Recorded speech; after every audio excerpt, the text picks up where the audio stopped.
Woohoo! Yes, Georgia!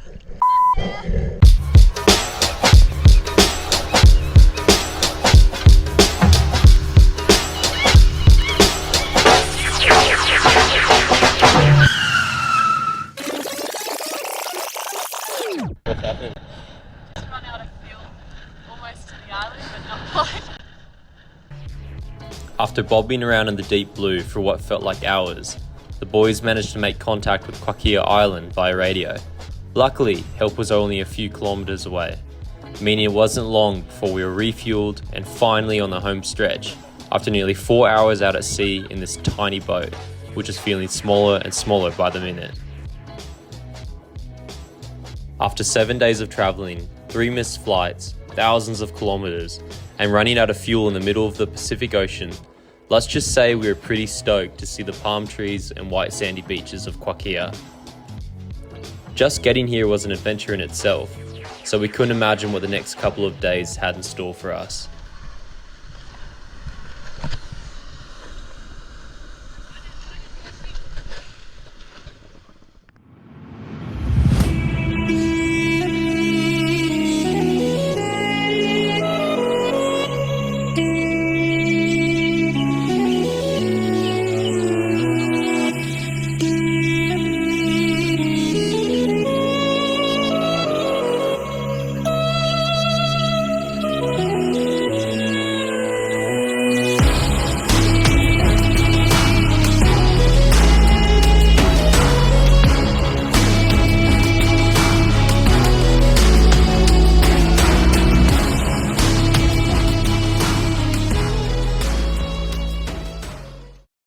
Sunburnt to a crisp, hungry, dehydrated, man, it felt so good to be back on dry land. Eddie and Jake, who were joining us on this trip, had actually come to Kwakea a few years ago. They couldn't believe all the new buildings that Brett had put up, and we were honestly shocked by how nice ours was.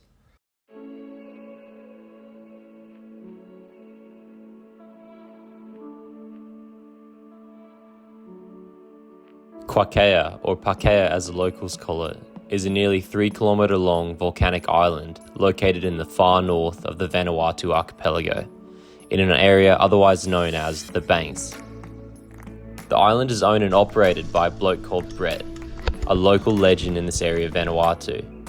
Brett's father bought the island decades ago and has been taking his family and a lucky few close friends to this special place over the years.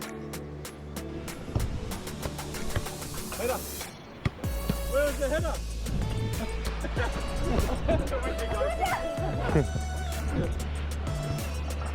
Oh, go! With the help of local families that live and work on the island, Brett has turned the place into a sustainable, self-sufficient and back-to-basics style oasis in the middle of the Pacific. Originally working as a commercial pilot throughout the Vanuatu Islands for many years, Brett's knowledge of the area is second to none.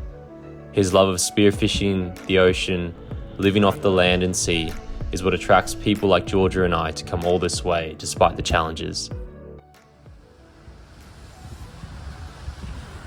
Good morning. Where are we? Kwakea. Kwakea. Ready to go get some doggies. Breakfast served.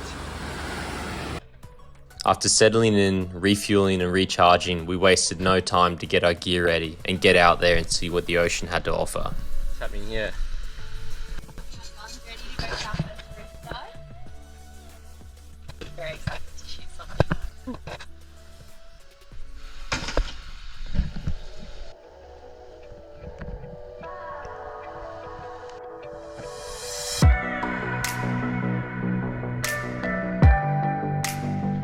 I can't even begin to tell you how excited we were to finally get in the water. Whenever you speak to anyone that had travelled to places like this, they'd always tell you things like how abundant the fish life was, how clear the water was, how warm it is. However, we were quickly humbled by the challenges that come with that. Coming from Western Australia, where the water isn't quite as clear, we're not used to the challenges that come with perception of distance. Over here in gin clear water, a fish that may appear just 2 or 3 meters away can be much further.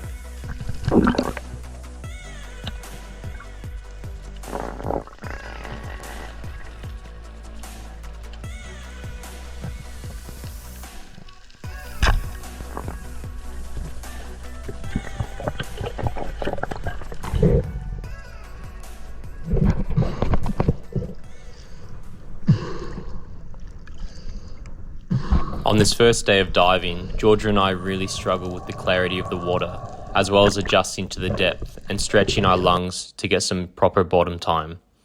So I'm just going to let the music play for a bit and really slow things down so you can appreciate the beauty of life underwater down here.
Of drops and getting extremely frustrated, we spoke to Brett and some of the other boys on the boat to try and get some advice, because no matter what we did, how long we held our breath, we couldn't get near any fish.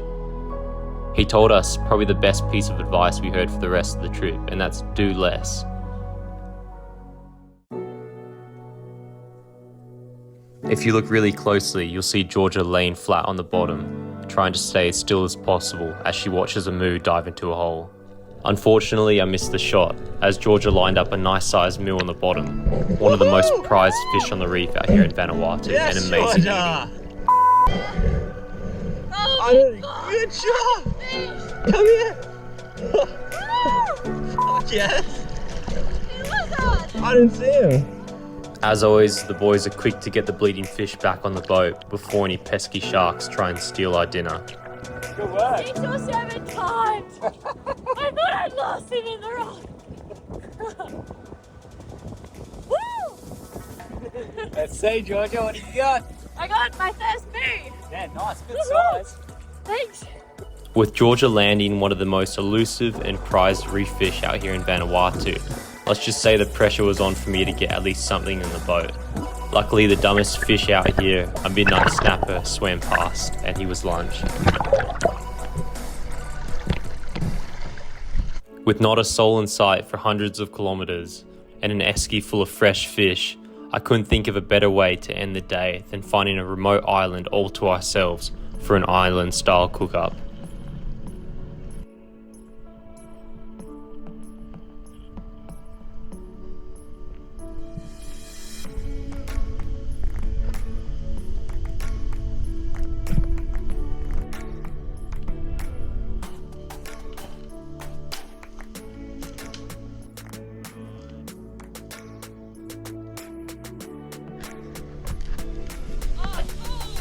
This isn't the usual coconut you find hanging off a tree.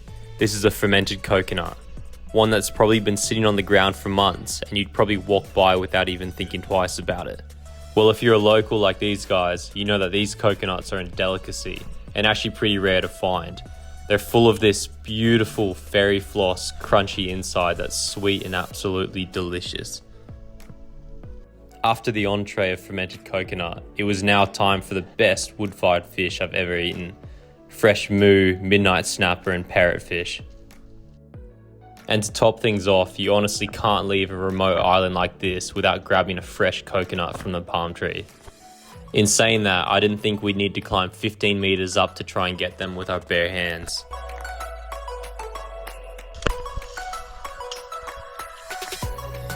That's it for part 2 of the adventure. Stay tuned for next week when we finally do some blue water spearing and see some proper sized doggies.